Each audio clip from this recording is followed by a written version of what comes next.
CM भी आ रहे थे।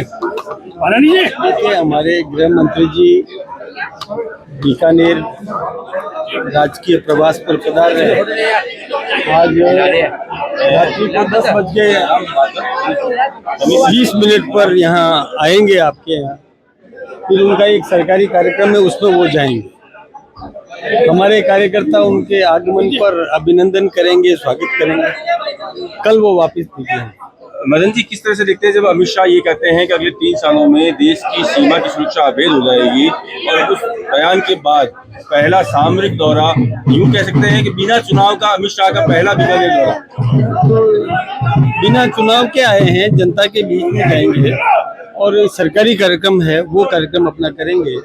तो सीमा की सुरक्षा की जवाबदारी तो है ही है। राजस्थान की राजनीति में मदन राठौड़ सुचिता की राजनीति के लिए जाने जाते हैं, लेकिन युवा मोर्चा की जो कार्यकारिणी हुई है उसके बाद में 2 सवाल खड़े हो रहे हैं। एक, जिस महिला शक्ति की आप बात करें प्रतिनिधित्व की, वो वहाँ नहीं है। कुछ आरोप ये भी लगाया जा रहा है कि कुछ अपराधी किस्म के लोग जो है वो कार्यकारिणी में आए।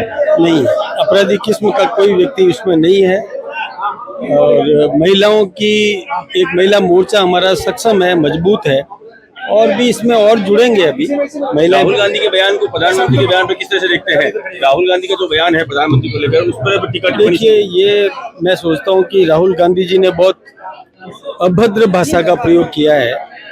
जिस प्रधानमंत्री जी नरेंद्र मोदी जी ने इस देश को ही सर्वप्रथम माना, इस देश की 140 करोड़ जनता को अपना परिवार माना, इस देश के आम आदमी को मजबूत करने में अपना सब कुछ लगा रहे हैं, भारत की प्रतिष्ठा बढ़ा रहे हैं, यहाँ पर प्रत्येक व्यक्ति को आवास देने की बात करते हैं, प्रत्येक व्यक्ति को पानी मिलना चाहिए, घर घर नल, घर घर जल, प्रत्येक व्यक्ति को बिजली मिलना चाहिए, हर इलाके में विकास होना चाहिए, चाहे सामरिक दृष्टि हो या व्यवसायिक क्षेत्र हो, औद्योगिक क्षेत्र हो, सभी में वो चिंता कर रहे हैं। उस महान व्यक्ति के लिए इतना हल्के शब्दों में प्रयोग करना, मैं सोचता हूँ कि राहुल गांधी जी की मानसिकता विकृत है, उनको संस्कार प्राप्त करने की जरूरत है।